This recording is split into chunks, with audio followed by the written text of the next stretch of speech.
Hello, hello! Welcome back to Brenda's Books. This is Season 2, Episode 29. My name is Brenda Hodnett.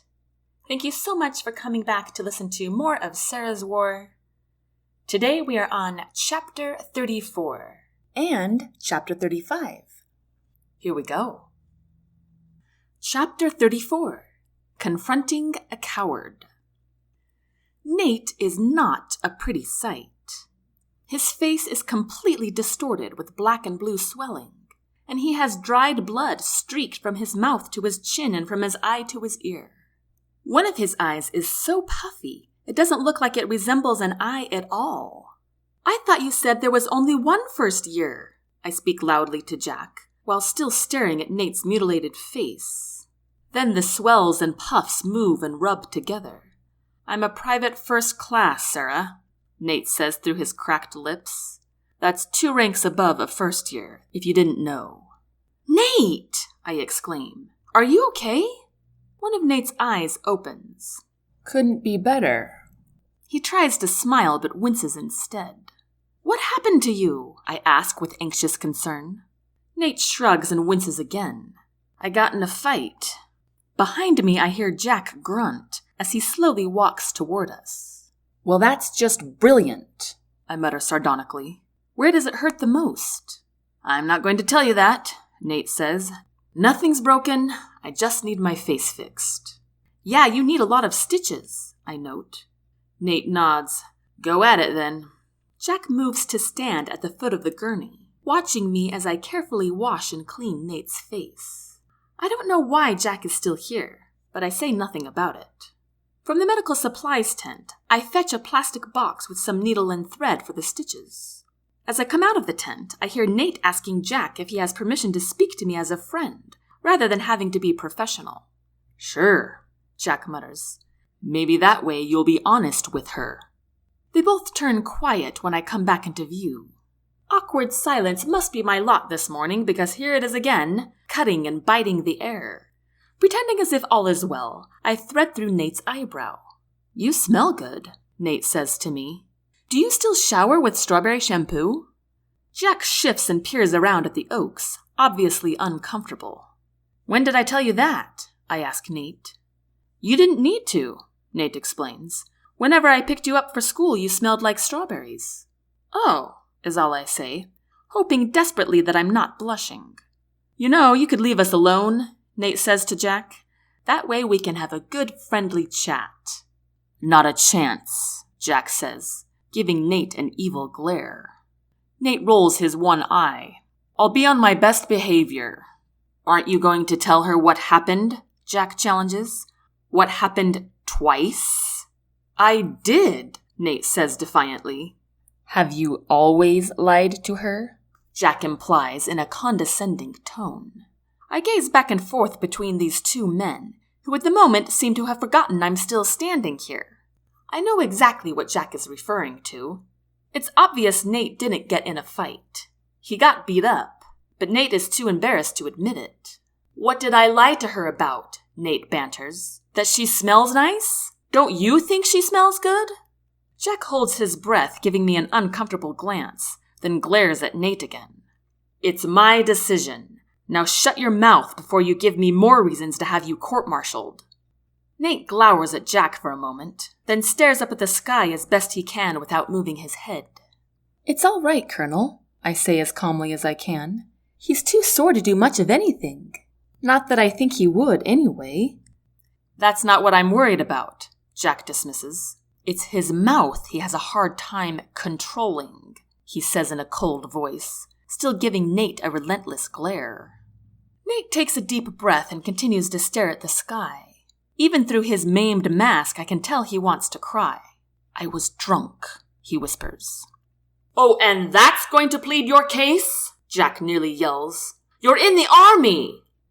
I should probably leave while Jack gives Nate this whipping. I certainly don't want to hear it.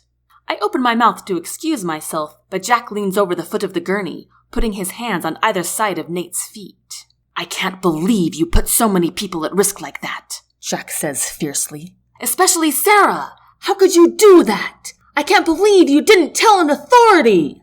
Jack is yelling now. I put my needle and thread down on the gurney and scamper into the woods. But it's no use. I can still hear Jack. And to think you actually believed those criminals would leave you alone when you did what they wanted. Cowards don't belong in the army, Gibbs. They don't belong! My heart pounds with panic.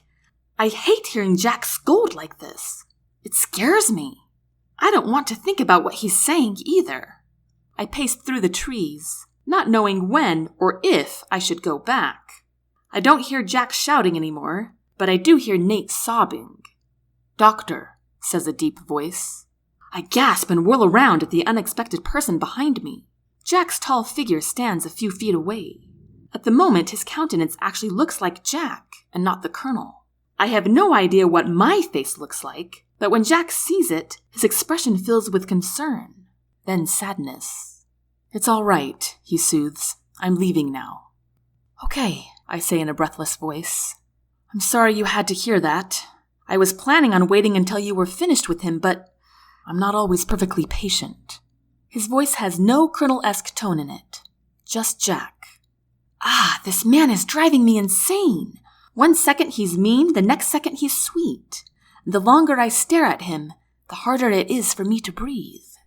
"Are you all right?" he asks softly. "Yes," I whisper.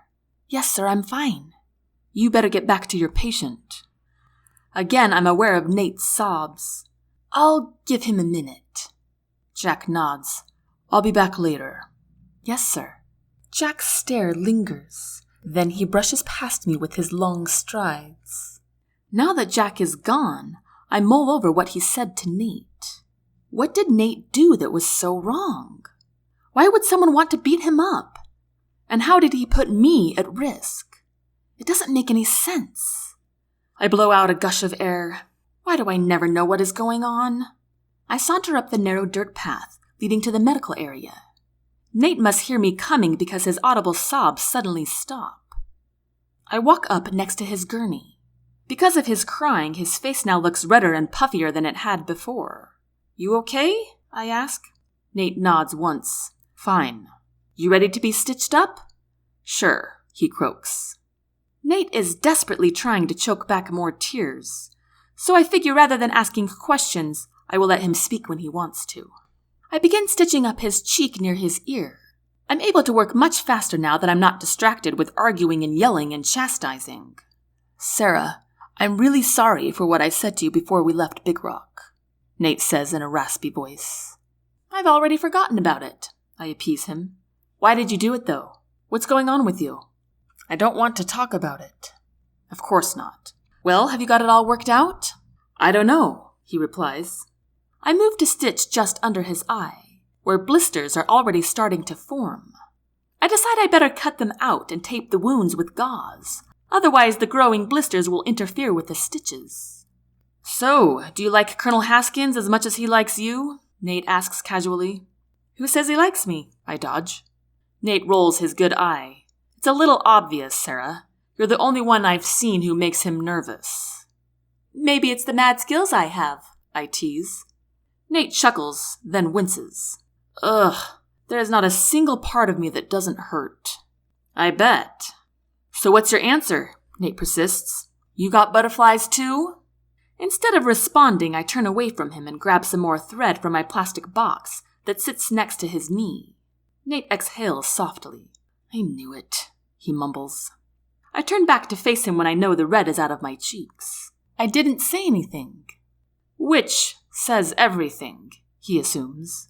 "There's nothing going on between us," I tell him. "Why not? He doesn't compare to Ryan?" "Nobody does," I agree. Nate rolls his single eye again. "Of course not. He was perfect." "Close enough."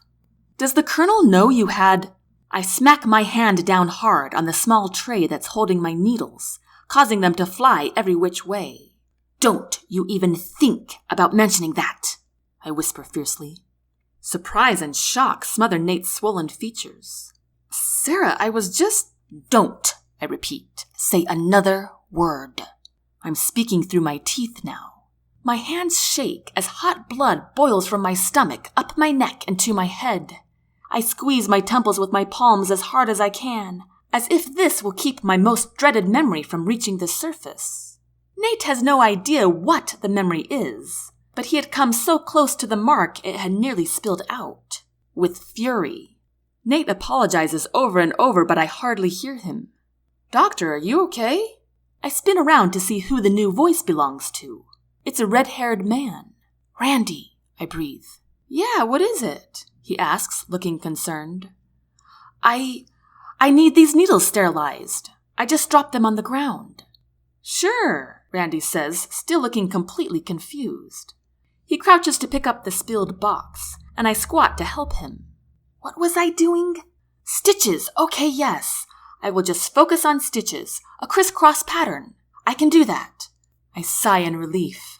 Randy has just brought me back to the present, before I lost it. He is a godsend. I stand and yank more thread out of its spool. I snip it off with some scissors, and stick it through a needle that hadn't made it to the ground. "It's a good thing I need to stitch up your mouth now, Nate," I declare. Nate holds up his hands as if in surrender, wincing again. "Sara, I am so sorry. Don't move," I command. Chapter 35. One Man Carries All. I'm finishing my last stitch on Nate's face as Jack strolls into our small open space again. Randy is on his way out with my box of needles. "Colonel," Randy says as the two exchange nods. Jack is somber and says nothing as he stops in front of a large oak, quite a few feet away from Nate and me. He stands straight and tall, his shoulders erect, perfectly statuesque. I really hope that Jack won't ask if Nate's uncontrollable mouth had said something wrong. I think Nate is too, since he's suddenly speaking rapidly. "So when did you become a doctor?" Nate asks. "That's pretty cool." "As you know, I'm not officially one," I explain as I start placing my scissors, tape, gauze, and thread back into their individual separators in my box. "People in the army just call me doctor because, I guess it's because you're a genius," Nate cuts in. He says it glumly. "You were always a genius. I hated that," he sulks. I see Jack crack a smile, and it makes me smile too. "Well, I think you're good to go, Private First Class," I emphasize dramatically. "Don't you forget it," Nate exclaims with a smile, wincing again. He sits up slowly and slides both his legs over the side of the gurney. "You'll ruin the train tracks if you smile too much," I tease. Looking over Nate's face makes me want to burst out laughing. He really does look like someone drew a maze on his face. "Hey, since when do you make fun of people's looks?" Nate whines. "I'm just admiring my creation. I don't want you to mess it up." Jack chuckles and Nate tries to smile again, but winces instead. "Stop that," he complains as he hops down from the gurney. "Ugh!" Nate groans loudly as he leans forward, grabbing his stomach. I grab an ice pack from our cooler and hand it to him. "Thanks," Nate mumbles. Then he looks up at Jack. "Colonel, please don't tell me I need an escort back to my quarters." "Go on," Jack says, motioning with his head for him to leave. "Thank you, sir," Nate says, attempting to be cheerful. "Later we will be discussing your standing in the army," Jack says, his voice even. Nate moans softly. "Yes, sir." Looking tired and beaten, literally, Nate gives me a friendly wave as he shuffles toward the oaks. Then he stops and pivots in the dirt. "She's a catch, Colonel," Nate says to Jack, pointing a finger at me. "Believe me, I would know," he says, giving me a wink. Pivoting again, he limps through the trees, slow and sluggish. It's awkward again, being with Jack, but I find myself not wanting him to leave, so I pull out the first question that comes to mind to get him to stay a little longer. "When are we leaving for Bridgetown?" Jack takes a deep breath. "I wanted to leave by 0700 hours, but," he looks at his watch, "that's 35 minutes ago. A lot of things were delayed because of these criminal issues. Nobody will be here to pick them up for another 3 hours. I thought about having a couple squads head out before the rest of us, but I'd rather we stick together. So now the goal is 1100 hours. "Well, that's actually good for me," I say cheerfully. That will give me time to get some more blood donations. You found more donors? Not yet, but if I take people with type O negative blood, I'm sure to find several. That's right, O negative is a good substitute for any type, isn't it? Jack recalls. I nod. Is the sergeant going to live? Asks Jack in a low voice. I nod again. I'm sure of it. As long as he gets more blood, I say with encouragement. Jack smiles a little. That's good, he says softly. So, his tone changes. Did everything go okay with the private first class? He asks with a tad bit of mocking in his voice. I smile easily. Yes, sir. Are you going to send him back too? Jack sighs. I don't know yet. Unfortunately, he's good at what he does. What is that? I wonder. He's a jumper, Jack replies, looking surprised that I didn't know. Ah, yes. I should have figured him as one who would make a career out of jumping from airplanes. Considering how brave it is to do that, you would think he wouldn't be such a coward, Jack declares. He says this with a straight face, and the only emotion I see in him is the steam in his eyes. This is the second time this morning Jack has referred to Nate as being a coward. It surprises me, not only because I have never heard him speak ill of anyone, but because I don't believe it. Why is he saying this? Sure, Nate's obnoxious, maybe even an idiot sometimes. But a coward? No. Jack must see the skepticism on my face. Come on, Doctor. You don't think what he said to you yesterday was cowardly? He asks, sounding a bit sour. Ouch. It's probably not right to glare at him, so I turn away and start stripping Nate's bloody covering off the gurney. I'm always able to keep my composure better when my hands are busy. I'm sorry. I shouldn't have mentioned it, Jack says, his tone sincere. I don't know why he said it, I confide. There's something going on with him. Jack sighs. He didn't tell you about it, did he? He assumes, sounding disappointed. No, but you obviously know what it is, I point out, looking up at him. Jack nods slowly. Then it occurs to me how much Jack must know about everybody's baggage. All their triumphs and failures, their strengths and weaknesses. He most certainly knows about all the traitors and those betrayed. He probably gets blamed for the mistakes of those under him. And yet he's still the one who has to keep order and energize his troops and execute attacks and be the ultimate guide and mentor. I never realized until now what a tremendous burden he must carry. I gaze at his golden brown eyes with a new deep sense of respect and admiration. Do you want me to tell you? Jack wonders. Will it make me feel better or worse? I ask. Jack stares at me with a grave expression. Worse, he says with conviction. Do I need to know? Jack deliberates a moment. No, I guess not. But it would probably help you to remember that your friend is a coward, he says in the same solemn tone. Interesting, I mutter to myself. Would it help you if you told me? No. Jack sounds definite again, although he does look surprised at my question. Well, I guess that's settled, I conclude. I wad up the gurney covering in a ball and toss it into a large laundry sack. So what can I do for you today, Colonel? I ask, snapping my toolbox shut. Nothing at all, says Jack. You're probably the only one who will be busy this morning. Everybody else has nothing to do. Well, they can all come donate blood, I exclaim with a grin. Jack gives me a sad smile. With my new revelation of all his problems, there is no way of guessing what is wrong. Sara, I need to go take care of some things, but before I do, I need you to know something. I'm all ears, Colonel, I tell him. Jack exhales slowly, looking like he wants to groan. Please don't call me Colonel, just for the moment. Okay, Jack? Jack takes a deep breath. I don't like hurting people. I have no idea where he's going with this. You know that the government considers me to be a lethal weapon, but I only use my skills if it will protect people, save lives. I never do it unless I have to, and even then I still hate it. Jack looks so serious, like he just revealed the blackest truth to me. So this is another burden he has. How awful. I know that, Jack, I assure him. I've never thought you to be naturally malicious or malevolent.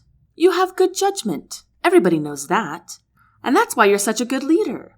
You know how to turn it on and off. You're tough when you have to be, and soft when you need to be. I pause as I think of how I wish I could see more of the soft Jack. It's difficult to admit how much I already miss him. Jack gazes at me like he has waited a long time to hear these words. His golden brown eyes actually do look soft and kind, the way I always picture them when I think of him. "Thank you, Sara," he whispers. He says this so fervently that I feel like throwing my arms around him and saying it again.